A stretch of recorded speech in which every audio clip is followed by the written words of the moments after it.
दूल्हा दुल्हन के तोहफे की बजाय यतीम बच्चे लाने की दरख्वास्त, सबके दिल जीत लिए गए। तुर्की से इंसानियत, मोहब्बत और हमदर्दी की एक और खूबसूरत मिसाल सामने आ गई। दूल्हा दुल्हन ने अपनी शादी को एक यादगार समाजी पैगाम में बदल दिया, जिसके बाद उस जोड़े की सोशल मीडिया पर धूम मच गई।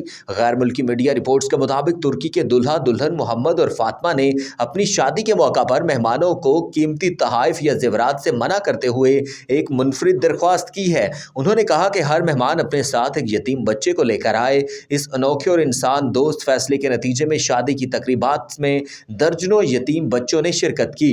रिपोर्ट्स के मुताबिक मोहम्मद और फातिमा ने न सिर्फ उन बच्चों की नहायत गर्मजोशी और खुश दिली से ज़ियाफ़त की, बल्कि उन्हें तोहफ़े भी दिए, जिससे तकरीब का माहौल खुशियों से भर गया।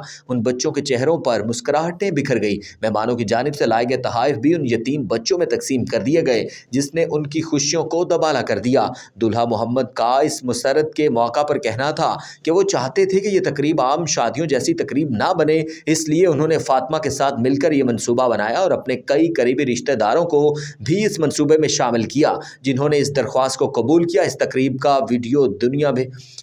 की वीडियो दुनिया में वायरल हो चुकी है।